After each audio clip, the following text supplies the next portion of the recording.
started talking about money and dividing up its categories.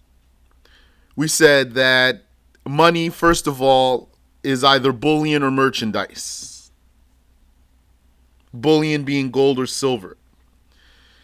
And saying gold or silver means we're not regarding the form that it's in. Saying gold or silver means we're not regarding the form that it's in. Bars, jewelry, coins, etc. So that's going to link you to the rules of riba in sales. You know you can't sell gold for gold or silver or gold for silver unless you fulfill the conditions.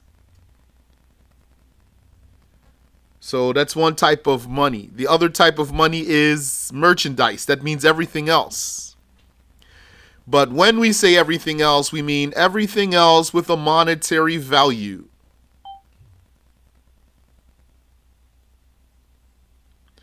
Everything else with a monetary value, that doesn't mean anything else that somebody would seek. There's a difference between something being sought after and having a monetary value. Because wine is sought after and dogs are sought after. And other things also are sought after. Neither of those two that I mentioned for you, the wine or the dogs, have any monetary value. So they're not money, although they are sought. They could be highly sought, but they're not money religiously. So how do we know what's money and what's not money? Goes back to rules that we've already been mentioning, like if it's najasa, then it's not money.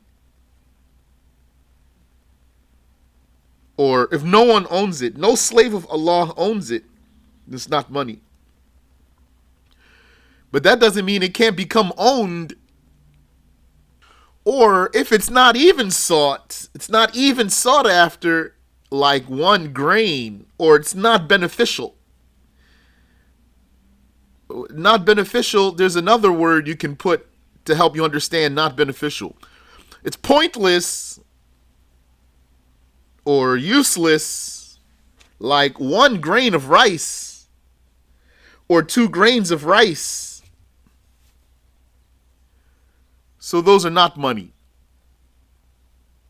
And we talked about that before.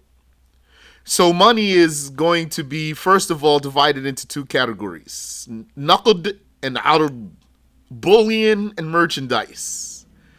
So when we said merchandise is everything else, in parentheses, with a monetary value so that it would be money, then we mean real estate and animals and slaves and other things. And that includes currency. That includes currency other than gold or silver. Currency other than gold or silver is merchandise. That's easy to understand, and it's important to not mix that. Some people, they mix currency that's not gold or silver with gold and silver, so that they think that they can only sell $1 for $1. Or else they're going to fall into riba, which is not the case. You can sell $1 for $2. That's not riba. Selling $1 for $2 is like selling a bottle of water for $2. Or selling a bottle of water for $1. $1 for $2. So the bottle of water could replace either of those. It's all merchandise. And yeah, so when I say currency, that means what? Paper money, and it means coins. As long as it's not gold or silver. So if it's not gold or silver, what's going to be? Might be lead, might be copper, might be nickel, or something else. All of that is merchandise. Okay, so we covered that. And we said that money might be consumable or might not be consumable. So your food is money, raw or cooked. And also, what's an example of something consumable? Consumable means it goes away by usage. Doesn't mean you necessarily eat it. Unless you want to call your making it go away by using it, eating it, then it would be said that you eat a candle. But we're not going to call it that. You consume the candle, not by eating it, but by lighting its wick and melting the wax. Or anything else, like the ink. That's consumable. As opposed to the pen itself. The pen itself is not consumable. So that's some types of money there. That's important for different types of deals you're going to do so that you know if you can do it or not. You don't necessarily need me to let you know that you can't rent a plate of food. I mean the food, not the plate. Can't rent a platter of food. But maybe someone needs someone to tell them that. It doesn't work. Because if you know what renting means, you know that means that whatever you're renting has to stay. You can't go away by using it. But that's the benefit of knowing if something's consumable or not. Knowing if you can do a deal with it or not, a particular type of deal. Sometimes the deal needs for the thing to be permanent, not consumable. And we said that the money, when it comes to buying and selling, when it comes to the actual exchange, the money is going to be a good or a service. Well, the service, that's money in the abstract sense, though. And that's on one side. And the other side is the price. So what are you going to be paying for with your money? You're going to be buying some other money, which is a good, or something that's as good as money, which is a service. Service means benefit, or it means a right. These abstract words here. When I say abstract, means not an object. Like what type of right you're going to pay for? Like the right to have water routed to your land. That's what we talked about. So that's going to be like how we have services routed to our houses and to our apartments. The electricity, the water, the gas, the internet.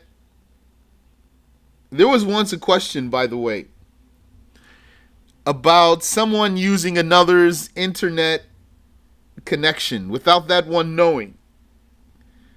And the reason behind the question was the abstractness of the signal, meaning the person's able to pick up the signal and use it. So really the question is not going to be restricted to internet, but that's what the question was. Meaning you might have access to someone's airwaves so that you pick up some service of his without his permission, though. So then the question was, can you use it? And then there was a story related to the question. Although the answer wasn't yes or no, but there was a story related to this question. Which is that there was a woman, she went to Imam Ahmed, rahimahullahu ta'ala, and she told him, sometimes some people set up camp and they light their campfires. And when they do that,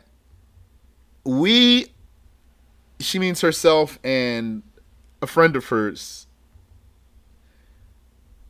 we would go up on the rooftop to benefit from the light of those fires. So her question was, can we do that? Is that permissible for us? So Imam Ahmed, when he heard the question, he cried. Because he was touched by this woman's God-fearingness. He told her, don't do it. That's how I know the story. Not that he said yes or no, but he told her, don't do it. Subhanallah wa bihamdi. Okay, so now that brings us to where we stopped. Because we wanted to talk about an important case.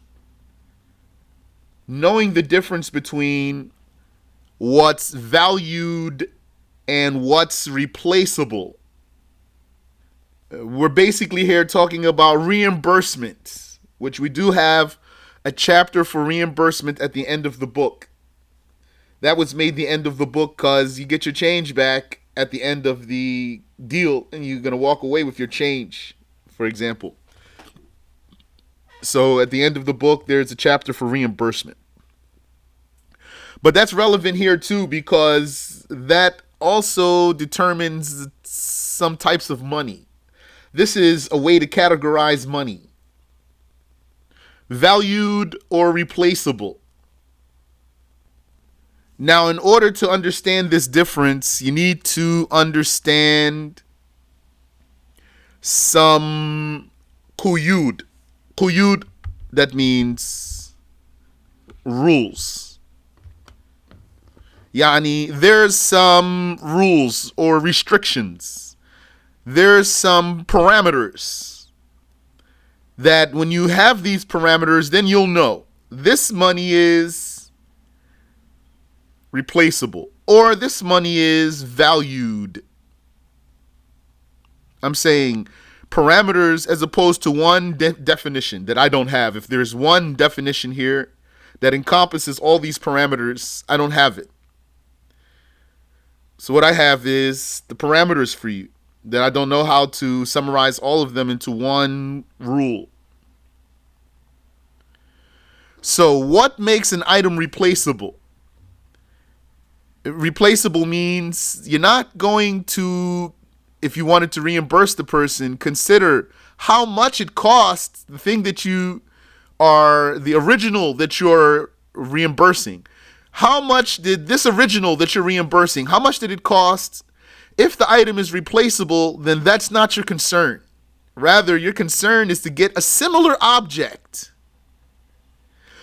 So this similar object is called in Arabic mithli. Mithli means literally similar. Or it means, I think really it literally means replaceable because of the context of we're talking about money here. It's mithli. Here means replaceable. That means you're going to get one like it, not pay the value of it. An item is irreplaceable. Irreplaceable. That means you're not going to get one like it. You're going to pay the value. An item is irreplaceable if it's made of, the first parameter here is being made of various components or ingredients, like cheese or a car. When we say cheese, that's an example of something that's consumable, and it's a case where its ingredients are all fused. Its ingredients are all fused like it's one thing, but still made of ingredients. So it's not replaceable. Or a car. A car is not consumable, and its ingredients, if you want to use the word ingredient, or here, maybe a better word is component, its components are distinguishable. What are its components? The materials from which it's made. Steel, glass, plastic, leather, wood. Still, since though it's made of components, then it's not replaceable. So if you damage someone's car and you needed to pay him back, what are you going to do? You're not going to replace the car. You're going to pay its value. If you took someone's cheese, then you're not going to replace the cheese and get him another cheese like his cheese, unless you'd make a settlement. You can if you make a settlement, meaning that that's what the two of you agreed to after a confession. Settlement requires confession. That means you're going to say, yes, I did burglarize your cheese. Yeah, I took your cheese. Now I want to repent and pay you back. So you're not going to give him a similar block of cheese. You're going to pay him the value. So that's one. Or if it's transformed by fire. Transformed by fire. You could say cooked. If it's cooked, like bread or a brick, this is not replaceable because of being transformed by fire. And the bread is consumable, the brick is not consumable. So then that means what? That means if you ordered food, yani, you ordered a meal. So what's meant here is cooked food. Then after that, this meal that you ordered was damaged or destroyed or the like, or consumed by someone unrightfully. Yani, you deserve to be paid back. So what are they supposed to do? Give you another meal or pay you the money, yani the price, the value? So I think you know the answer. Now they got to give you the value. That's what you deserve. Unless you make a settlement and you accept for them to give you something else like another meal. And the third one is being an animal. So the animal is irreplaceable. You don't get another horse like that one or another cat like that one. Rather, you're going to pay the value. And similar to the animal is a slave. The humans are not animals, though.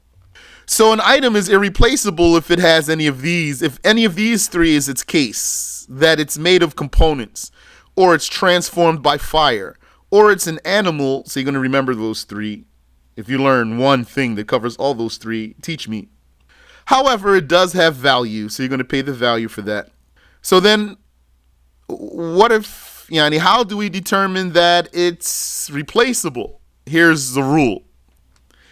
If it is not made of various ingredients, nor is it cooked, nor is it an animal, but rather, it can be precisely measured by weight or volume and at the same time be subject to a salam sale, like gold and wheat, it is replaceable regardless of its value.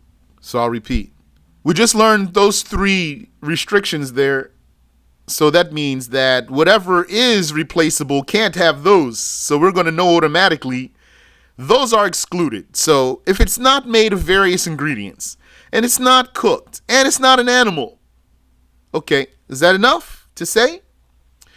The scholars add something here. Not just that, though, that they say, they add, and it can be precisely measured by weight or volume and subject to advanced delivery sale. Can be precisely measured by weight or volume and be subject to advanced delivery sale, like gold and wheat. Then it's replaceable regardless of its value. So, measured by weight or volume precisely. That's clear. You know what weight means. So you can precisely measure its weight. And you know what volume means. That means the space it takes up. Or in other words, that means the container, regardless of the weight, but the fill of the container. Whether it's some sort of a cup or some jar or the like, or some scoop or some bag or barrel. So it's the container, not the weight. That's the volume. So this thing that is replaceable, it has to be something that can be precisely measured by weight or volume. So can an animal be precisely measured by weight or volume? No. You don't sell the animal this way. Because or else you're going to be able to say, I want a cow that weighs 1,472 pounds. Exactly. So you're not going to do that. As opposed to saying, I want 5 kilos of gold. Exactly. I want 5.3 kilos of gold. Exactly. There, you can do that. You can precisely measure it by weight or volume. I want a gallon of water and a gallon of milk and a gallon of juice. Do they all weigh the same? Not necessarily. But it's all the same container. Transformed by fire. Made of various components. So if it's not made of various components and it's not cooked and it's not an animal, rather it can be measured by weight or volume and at the same time be subject to an advanced delivery sale, then it's replaceable. Like gold or wheat. So what about here? Cheese. Can't cheese be precisely measured by weight or volume? Yes, cheese can be precisely measured by weight or volume. But cheese has multiple ingredients. So it can't be, it's not going to be replaceable. It has one aspect of what the replaceable item has: the ability to measure it precisely by weight or volume, but it lacks the other quality that what's replaceable has to have, which is not to be mixed. Okay, the animal. Can you sell an animal by advanced payment sale? Yes, you can buy an animal by advanced payment sale. So why then isn't an animal replaceable? Because the animal isn't replaceable because you cannot measure it precisely by weight or volume. So it has one aspect of what makes it replaceable, which is that it is subject to advanced payment sale, but it lacks another, which is that it's not precisely measurable by weight or volume. So if something is not made of various ingredients, nor is it cooked, nor is it an animal, but rather can be precisely measured by weight or volume, and at the same time be subject to an advanced payment sale, like gold and wheat, then it is replaceable regardless of its value. So now if you took my gallon of water, then you're not going to look at how much that gallon of water cost and then you give me how much it costs. You're going to give me a gallon of water unless we make a settlement. My saying to you, unless we make a settlement, it's obvious for you. That's not part of the contract. That's not part of the deal here. The deal here is that you replace it for me.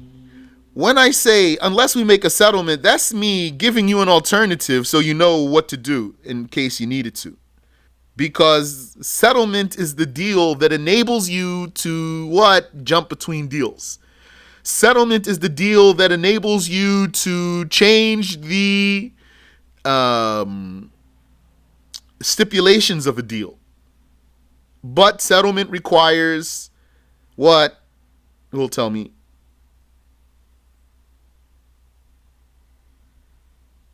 5, 4, 3, 2, 1. Settlement requires a confession to be valid. You can't just jump from one contract to the other. You use settlement to get you out of that original one to go into a new one, but it requires a confession. So if there's a valid confession, then from there you can validly change the parameters of your deal.